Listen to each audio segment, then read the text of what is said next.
Hey everyone, welcome to Wealth Redefined. I'm your host, Michael Reynolds, certified financial planner and owner of Elevation Financial. Thanks for joining me today. Today we're going to talk about how to find unclaimed money. It's a step-by-step guide to reclaim what is yours. So have you ever wondered if there's money out there with your name on it? You might be surprised to learn that billions of dollars in unclaimed property are sitting in state treasuries and other agencies across the U.S. just waiting to be claimed.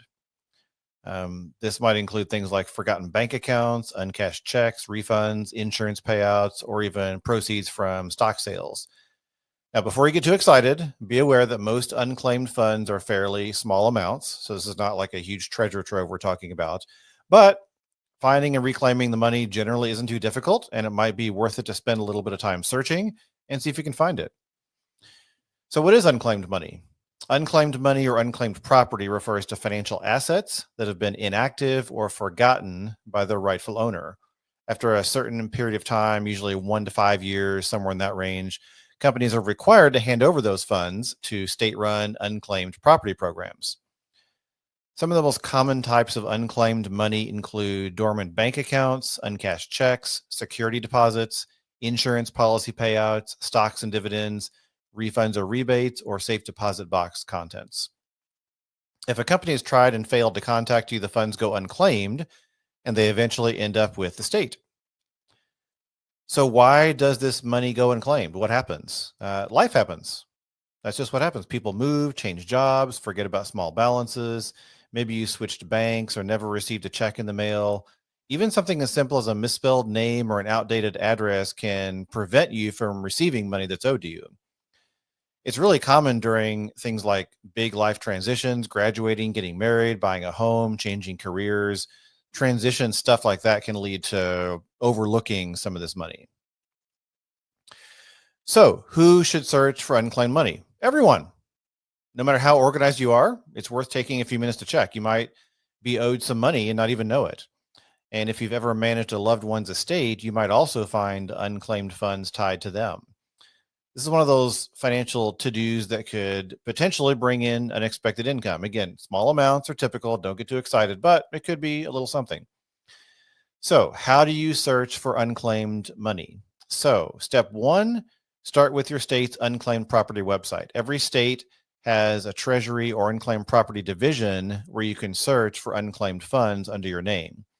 There is a site that is hosted by the National Association of Unclaimed Property Administrators, or NAUPA for short, and their website is the official resource and will aggregate and link to every state's database. So the NAUPA website is unclaimed.org. So again, there's no national database, so each state is where you're going to search. But again, that site will aggregate the states and let you search each state. So next step, also check federal government databases. Not all unclaimed money is handled by states. The federal government maintains its own lists for certain types of funds. So a few places to check would be IRS refunds. If you think you've missed a tax refund, go to irs.gov/refunds and you can check there. Also, treasury bonds. If you think there's some treasury bonds you may have forgotten about, go to treasurydirect.gov and look there.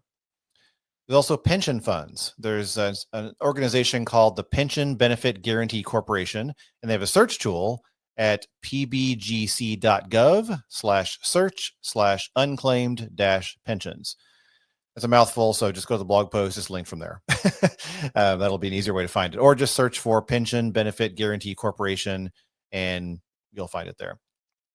Also, the FDIC and NCUA. If a bank or credit union where you held funds closed, you can check closedbanks.fdic.gov/funds or look at ncua.gov for the credit union side of things. And you can search there and see if there's money left over that you may have had there if the organization is closed. You can also search for insurance and investments. So a life insurance policy, 401k, investment account, all those might be sitting unclaimed. So for life insurance, you would search the National Association of Insurance Commissioners Life Insurance Policy Locator. So that's the NAIC for short. So just Google NAIC Life Insurance Policy Locator, or again, go to the blog post version of this episode, and then you'll find the link there.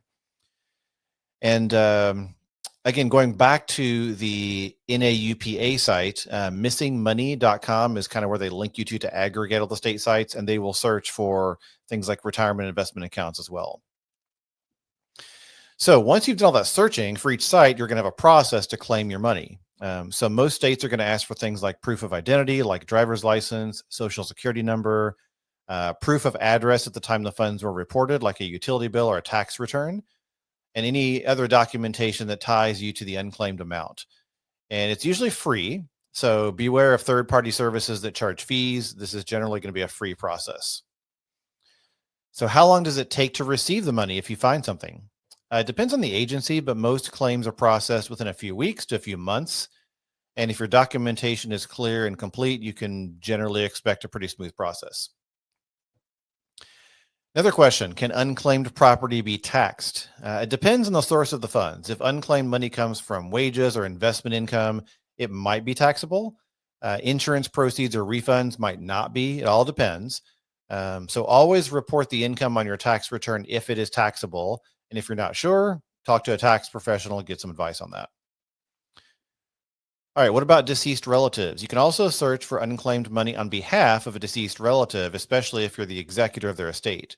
So that process can be a little more complex, generally requires some additional documentation like death certificate, will or probate documents, and your own identification as well. But many people discover old bank accounts or insurance benefits by doing this. So this is something you might want to keep on your financial checklist. Checking for unclaimed money isn't something you need to do frequently, but every few years would be a pretty reasonable schedule to do a search. And it's a pretty low effort task that could give you a nice surprise. Funds and property and money gets added to these databases on a regular basis. So maybe you check 1 year, don't find anything. A couple of years later, you check again, maybe something was added. So, keep up with it every so often. And again, it might be a nice surprise. So it's another way to kind of stay proactive and stay engaged with your financial life and find money that is owed to you. So, all right. Hope that was helpful. As always, you can reach out. My website is elevationfinancial.com. You can find me there. You can send me a note. You can find me on social media, or better yet, if you just want to chat for a little while in person. By in person, I mean on Zoom. Typically, it's virtual. Or maybe even ask questions about becoming a client. You can book a free consultation on my website, again, which is elevationfinancial.com. All right, everyone. Thanks for joining me today. Have a great day. We'll see you next time.